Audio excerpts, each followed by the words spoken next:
Saudi अरब में भी सफारतखाना पाकिस्तान में परचम कुशाई की सादा मगर पुरवकार तकरीब मुनक्कद हुई, जिसमें पाकिस्तानी सफ़ीर राजा अली एजाज ने सब्ज़ हलाली कौमी परचम को फिजा में बुलंद किया।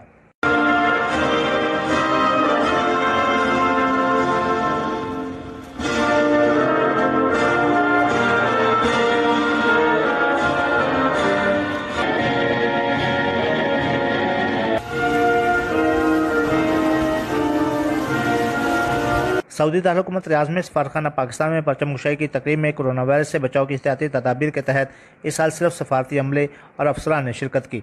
इस मौके पर कौमी तराने की धुन में पाकिस्तानी सफ़ीर राजा अली एजाज ने परचम कुशाई की, जिस पर शुरा ने पाकिस्तान जिंदाबाद के नारे लगाए। परचम कुशाई की तकरीब से अपने खिताब में राजा अली एजाज ने कहा कि पाकिस्तान एक अजीम मुल्क है जिसे हमने मिलकर मजीद हर लिहाज से मुस्तहकम बनाना है और अक़वामी आलम में तरक्की याफ्ता ममालिक की सफ़ में खड़ा करना है। पाकिस्तानी मेहनती और बासलाहियत कौम है और हर तरह के चैलेंज से नबरज़मा होना जानती है। पाक सऊदी तल्लुकात नहायत अहमियत के हामिल हैं। दोनों बरादर इस्लामी ममालिक के तल्लुकात न सिर्फ मजबूत हैं बल्कि तारीख़ी एतबार से मुस्तहकम भी हैं। सफ़ीर पाकिस्तान का मज़ीद कहना था कि यौम आज़ादी के रोज़ हम अपने कश्मीरी भाइयों से इज़हार यकजहती करते हैं और इनके साथ खड़े हैं। भारत कश्मीरियों के खिलाफ नफरत और तअस्सुब को हिंदुआना सोच के ज़रिए मज़ीद बढ़ावा दे रहा है।